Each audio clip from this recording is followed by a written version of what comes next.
Hello, everyone. Today I'll tell you about the movie Elevation. Humanity has been nearly wiped out by mysterious creatures that never rise above a certain height. A scientist living in the mountains descends into the lowlands to find a way to kill the monsters. The movie begins with radio communications between military personnel discussing a sudden attack by these enigmatic monsters across the globe. The military forces suffer a frantic defeat. 3 years later, the remnants of humanity cling to life high in the mountains, as the creatures do not ascend above 2,500 meters above sea level. In the Colorado mountains, a small town shelters the survivors. Hunter, a boy from this town, descends below the safe boundary to admire a village on another mountain through binoculars. On his way back, he notices he's being followed by something marked with a bright red glow. Hunter runs uphill toward the visually marked boundary of the safe altitude, pursued by the monster. At the last moment, he manages to cross the line, after which the creature retreats. At home, Hunter tells his father, Will, about the incident. Will is displeased with his son's reckless act and reminds him that his weak lungs could have failed during the run. Later, Will heads out on a hunt with Kathy, the friend of his late wife, Tara. He mentions that his son descends below the boundary to look at another community. Kathy understands.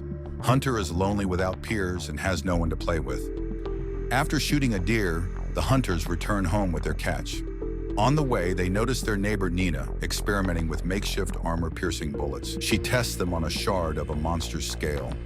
Nina dreams of finding a way to kill the dangerous creatures whose Zerg-like scales cannot be penetrated by ordinary bullets. That evening, Will hears an alert from the inhalation device his son uses at night. He replaces the oxygen tank to ensure Hunter can breathe. Born prematurely, the boy's underdeveloped lungs could fail at any moment. Realizing their oxygen supply is running low, Will plans a deadly expedition to the lowlands, to the city of Boulder. In the hospital, there are bound to be remaining supplies. The next day, Will spends time with his son, gathering edible roots. Later, he trades the roots at a shop for the last box of macaroni and cheese, Hunter's favorite dish. They share it for dinner, after which Kathy visits Will with a couple of beers. Sitting on the porch, they reminisce about their carefree past and watch Nina conducting her experiments. That evening, Hunter suffers another attack, forcing Will to use a syringe with medicine. Realizing there's no time left, Will goes to Nina in the middle of the night. It turns out that Nina had previously ventured into Boulder's lab to gather chemicals and equipment to develop weapons against the creatures. During that mission, Will's wife, Tara, was killed. Since Nina is the only one who returned alive, Will asks her to accompany him to the hospital. Nina refuses, reminding him that it's sheer madness and the monsters would tear them apart. However, she doesn't give a firm no, spending the rest of the night assembling a special compass. In the morning, Will stocks up on weapons from the arsenal. Kathy finds him there and volunteers to join as the third member. Nina is already waiting outside. After bidding farewell to his son, Will leads the female battalion along the route he planned to minimize the distance spent below the safe altitude. During the journey, Nina and Kathy exchange typical snide remarks, coming close to pulling each other's hair. Will is forced to harshly break up the argument, even knocking a flask of encouraging booze out of the scientist's hands. Spotting a military convoy destroyed by the monsters below, the group descends the trail to search the abandoned Humvees and the remains of soldiers for anything useful. Along the way, Nina explains that her compass can detect monsters within half a kilometer. They have a magnetic field far stronger than any other living organism on the planet. Nina hands the compass to Kathy so she can monitor for danger, while Will scavenges for supplies, and Nina herself digs out a monster's armored scale for further study. When Will finds an underbarrel grenade launcher, Kathy attaches it to her rifle. They are ready to move on, but first exchange heated words. Nina accuses Kathy of making moves on the husband of her deceased friend, while Kathy retorts by blaming Nina for Tara's death. After trading blows, the group resumes their journey. Soon they reach a ski resort with a lift leading to another mountain. Nina notices on the compass that a creature is nearby, its signal light flickering in the forest behind them. Kathy decides to run to the safe altitude, but Nina objects, saying they won't make it in time. Will agrees with Nina and rushes to the control room to activate the lift. Kathy, who has moved ahead, fires the grenade launcher at the approaching monster, but the explosion doesn't harm it. While the women fend off the creature from different positions, Will restores power and starts the lift. He and Nina climb into a chair and begin ascending. Kathy, who has managed to run further uphill, climbs a support pole and jumps toward their chair. She grabs hold and Will catches her. However, the monster's tentacles strike the cable, creating a wave that shakes the lift. Kathy falls and the others plummet after her. Fortunately, the height at the moment of impact was reduced due to the swaying, and they avoid serious injuries. The survivors pick themselves up and make a desperate dash to the safe zone, reaching it just as the monster halts obediently at the boundary. For the night, the group takes shelter in a resort cabin. Over whiskey, Nina recounts that the monster's attack was too swift and massive for humanity to figure out their weaknesses in time. Humanity fell within days. She also reveals that the creatures only attack humans, leaving animals untouched, which casts doubt on the theory that they are predators hunting for food. Before sleeping, Will recalls a conversation with his wife before she left with Nina to the lab. The next day, the trio reaches the entrance to a tunnel that pierces through the mountain to the other side. Nina reminds them that only the entrance and exit are above the safe zone. The middle of the tunnel, with numerous branching paths, dips below the boundary. Since the monsters emerge from the ground and navigate it with ease, they will have a significant advantage in the lower sections. Moreover, the compass won't work in the mountainous terrain. Equipped with mining helmets and flashlights, the group continues deeper into the mine. At the other end, they discover that the exit is locked. They decide to use a lower passage and descend into the tunnel via a ladder.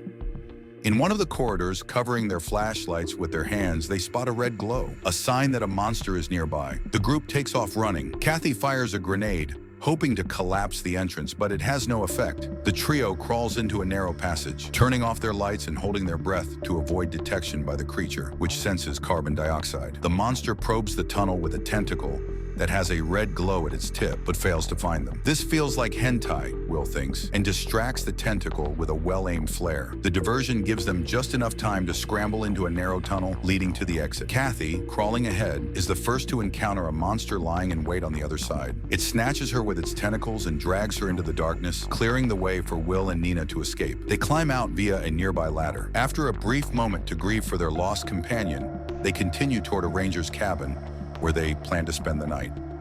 At the cabin, Will finds a box of macaroni and cheese and eats it for dinner. Meanwhile, Nina shares her hypothesis. The monster's scales generate an electromagnetic field. If she can design a bullet that disrupts this field, the creatures might explode. However, she needs access to chemicals in a laboratory to test her theory. Will dismisses her idea as nonsense and laments that his wife died trying to help with this ridiculous theory. The next morning, they take the ranger's car and drive down to the safe zone's boundary, where a city and a hospital await. After a pause befitting the moment, Will steps on the gas.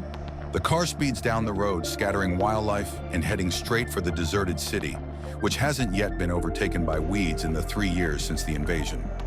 Arriving at the hospital, they sneak inside, relieved that there's no one around to scold them for not wearing shoe covers. Cautiously, they make their way to the upper floors in a storeroom, only to find empty shelves. Hearing suspicious noises from the first floor, they proceed further. Will finds another supply cabinet and starts filling his backpack, while Nina notes a monster's presence on the compass. As they run for the exit, the creature begins smashing through walls to get to them. The pair retreats to an upper floor where a tentacle reaches through the wall and grabs Will with unsettling intent. Nina intervenes with a fire axe, forcing the appendage to release him. Activating the fire suppression system to obscure their movements, they sprint to the end of the corridor. There, Will spots a storage room filled with oxygen tanks and hatches a plan. He tells Nina to run while he waits in ambush. When the monster charges, Will expertly shoots a tank, causing a massive explosion. The blast flings the creature out the window, leaving it seemingly lifeless outside. Nina, who didn't actually leave, convinces Will not to return to the mountains just yet. Instead, they head for a nearby laboratory. As they drive off, they fail to notice the fallen monster stirring back to life. At the lab where Nina once worked, she feels at home. She busies herself with chemicals, experimenting with materials to coat bullets, and firing at armored scales to test her theories. Meanwhile, Will explores the area and finds her old office, where he discovers a photograph of Nina's family. The man had no idea Nina ever had a husband or children. She reveals that she lost them during the monster attacks because she had been working that day, even though it was her day off. She still regrets not having died with them. Nina's initial experiments yield no results. Will suggests they leave, but Nina advises him to go on without her. She plans to stay and continue her work, promising to catch up with him later in her car, which has been gathering dust in the parking lot. Determined, Nina makes a few more bullet prototypes, using a gas burner to cool the coatings. Only when the compass needle wavers from a nearby monster's presence does she notice a stockpile of battery cells. Realizing she can use cobalt, a key component in making powerful, heat-resistant magnets, she creates and charges her first cobalt bullet. Just as she finishes, a monster bursts into the building. Nina takes aim with her new weapon. Meanwhile, Will is speeding toward the mountain, but his tire blows out. The car skids, crashes into a boulder, and flips over. When he regains consciousness, it's evening. He hears a monster growling nearby and, grabbing his supplies, makes a desperate run toward the mountain on foot. The creature pursues him across rugged terrain. Will nearly reaches the safe zone, but two more monsters appear, closing in and forming a deadly triangle around him. With something tightening lower down, he fires back in a hopeless attempt to defend himself. Suddenly, one of the monsters collapses from above and explodes into a fiery shower of fragments. Will looks up to see Nina standing triumphantly on the mountain, her rifle loaded with cobalt bullets. These bullets disrupt the creature's electromagnetic fields, causing them to explode. Nina swiftly eliminates the remaining monsters, revealing them to be robots programmed to kill humans, but incapable of ascending above 2,500 meters. Judging by their design, these monstrosities were likely sent by aliens, but it's not certain. The survivors return to the village, where Will is joyfully reunited with his son. Nina raises the Jolly Roger flag, a signal to other settlements that she has discovered a way to fight back against the creatures. The radio buzzes with the triumphant news while local craftsmen begin making cobalt-coated bullets from available materials.